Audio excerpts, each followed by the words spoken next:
DG home guard DK Thakur आज अयोध्या पहुंचे। Circuit house में होमगार्ड विभाग का मंडलीय सम्मेलन आयोजित हुआ। सम्मेलन में अयोध्या, बाराबंकी, अमेठी, सुल्तानपुर और अंबेडकर नगर के अधिकारी और जवान शामिल हुए।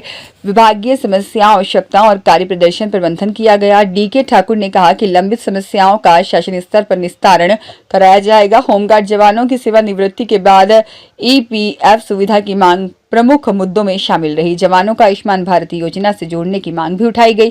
दोनों प्रस्ताव वर्तमान में शासन स्तर पर लंबित हैं। डीजी होमगार्ड ने कहा कि मुख्यमंत्री से मिलकर दोनों मामलों को मंजूरी दिलाने का प्रयास किया जाएगा। थानों पर होमगार्ड जवानों के रहने की पर्याप्त व्यवस्था नहीं होने का मुद्दा भी उठाया गया, जिसके समाधान का आश्वासन दिया गया।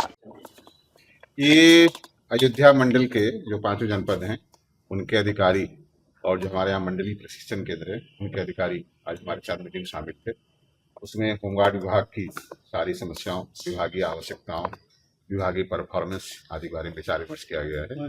साथ ही साथ हम लोगों ने जो हमारे होमगार्ड विभाग के जो कर्मचारी, वैतनिक कर्मचारी, अवैतनिक कर्मचारी जो अधिकारी स्तर पर हैं, ब्लॉक ऑर्गेनाइजर्स हैं, पीसीपी है, इंस्पेक्टर्स हैं, उनका अलग से सम्मेलन किया, उनकी बातें सुनी।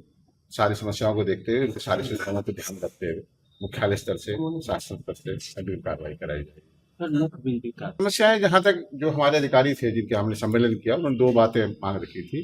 एक था कि उनको रिटायरमेंट के बाद ईपीएफ टाइप सुझाव दिया जाए, ईपीएफ टाइप की व्यवस्था हो, उसका प्रस्ताव शासन स्तर पर लंबित है। और उनकी दूसरी बात थी कि उनके आयुष्मान योजना में उनको शामिल किया जाए, उनका प्रस्ताव भी शासन स्तर पर लंबित है। इन दोनों प्रस्तावों पर हम लोग आगे काम करेंगे और शासन स्तर से मिलकर के, माननीय मुख्यमंत्री से मिलकर के इसको सब्जी संपन्न कराएंगे।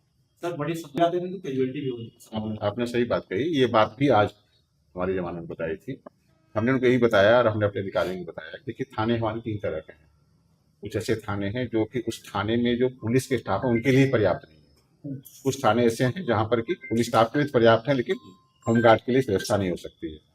हमारे कुछ थाने ऐसे हैं जहाँ इतने स्थान हैं, इतने रूम हैं या बैरक हैं जहाँ होमगार्ड जवानों को व्यवस्था कराई सकती है।